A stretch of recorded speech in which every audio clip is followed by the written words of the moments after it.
Maraming salamat sa salita ng Diyos to the life of our Pastor Oscar. Are we ready for the Word of God ulit? Hindi.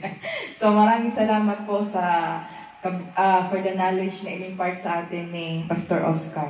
And so, to continue our worship, sabi nga, gasgas na tong linya na to, our worship is not complete without our giving of tithes and offering. Pero bago natin simulan yan, pwede po ba akong mag-joke? Gusto niyo ba?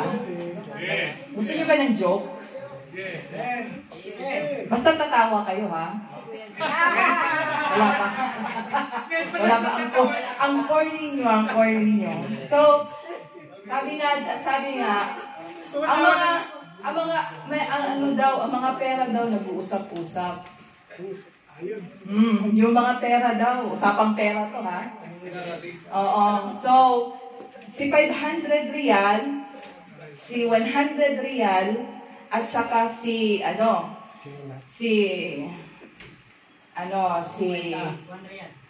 real? Wag naman. Mga 5 real. Sige. Ayun.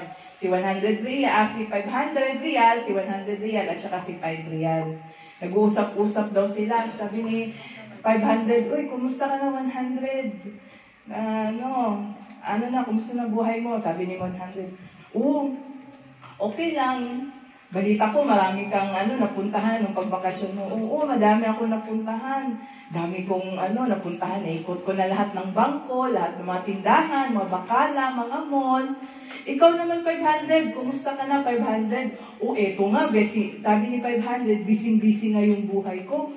Ang ganda ng mga mall na napuntahan ko. Ang ganda ng mga bangko na labas-pasok ako sa mga bangko. Ang mga lugar na napuntahan ko, mga airport, mga bansa.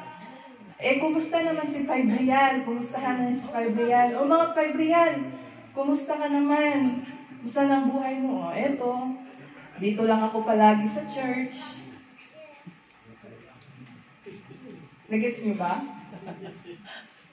Ano sabi ni 5 real? Sabi niya, ito, simba-simba lang muna, dito lang muna ako simbahan.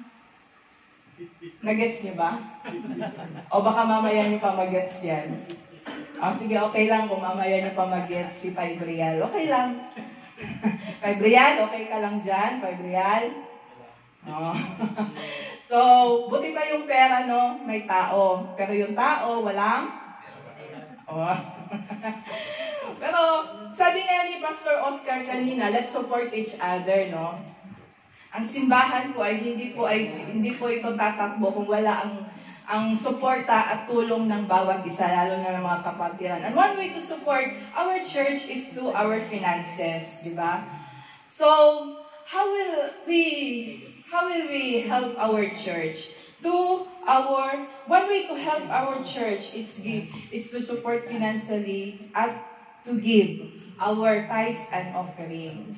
So, hindi lahat makaintindi at hindi lahat convicted pa to give their tithes. So, once again, ang tithes natin is a tenth of your income. Amen? So, alam na po natin yan. And so, as offering is giving beyond your tithes. Kung may extra ka pa, kung yung sahod mo 3,000, magbibigay ka ng 300 as your 10%, that is your tithes. Kung ikaw naman talaga ay isang gifted talaga na member, gifted ka talaga na tao, yung talagang, naniniwala po ba tayo na ang pagbibigay ay isa din talent? Amen. Amen? Amen. Talent po yung pagbibigay. Isa din po yan sa talent na binigay ng Diyos sa bawat isa. Na, it's a unique gift. Hindi po lahat ay may ganitong gift. Pero kapag ikaw ay may gift sa pagbibigay, ikaw ay blessed. Amen? Amen. So, how do we support our church to giving our tithes and offering? It's one way to honor the Lord. Amen? God says in the book of Proverbs 9-10, honor the Lord with your first fruit. Amen. So mga lahat daw ng mga pinaghirapan natin, unang-una dapat natin ang ino-honor is ang Diyos. Amen? So, naranasan na po natin na ba namang libre? Wala. Madalas? O, yan, si Kuya Jock. Alam niyo na kung sino madalas mang libre. Yan, si Kuya Jock yan. For example, magsabi si Kuya Jock ngayon na manglilibre siya ng pizza. Okay lang, di ba?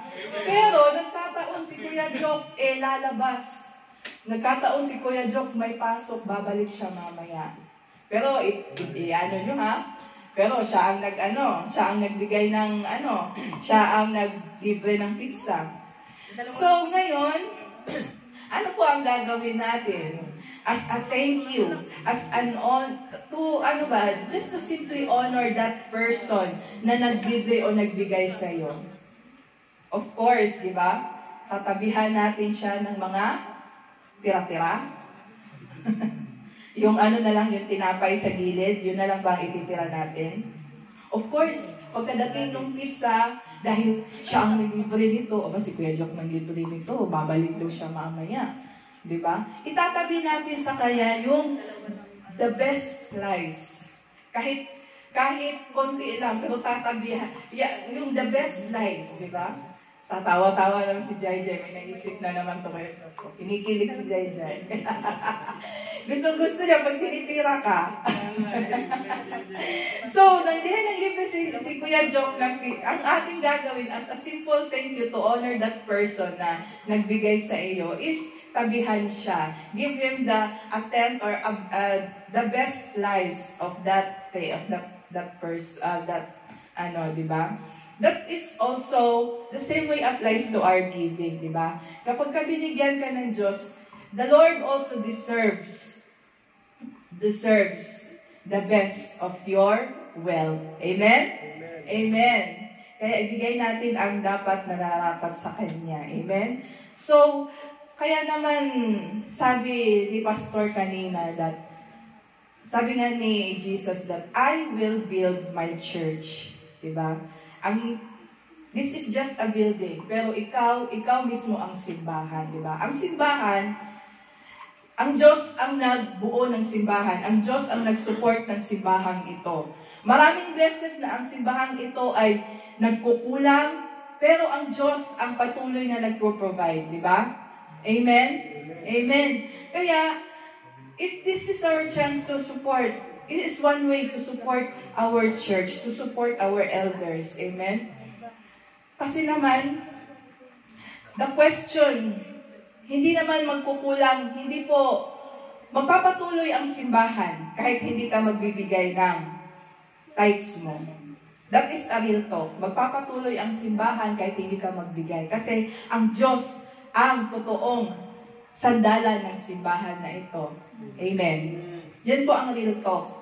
But the question is, do you want to be the part of the church? Diba? Na kapag ka nagpo-post si Kuya Jock ng report niya, magkakaroon ka ng idea, magkakaroon ka ng burden, hindi ka magpapatay malisya na, ay kulang pala yung funds ng simbahan. Ito pala, negative pala tayo ngayon. Konti lang pala yung collection ngayon. Wala pa naman ang bigas. Ang dami pa namang bayarin. Papatak pa naman yung bayarin ng bahay. Magkano na lang yung balance ng church? Diba? So the question is, do you want to be a part of the church? Amen. Amen? So let us give back to God what is due to Him. Magbigay na po tayo. Amen.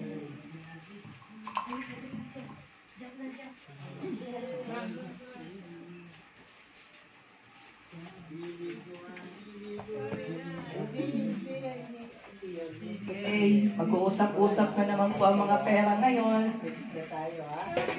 Mag-uusap-usap na naman po sila. Mamaya, pakinggan natin. Pag mag-report si Kuya Jock, sino kaya ang mag-uusap-usap mamaya? Aking Panginoong Jesus. Okay, let's sing. Ako'y inibig mo. at inangking lubos.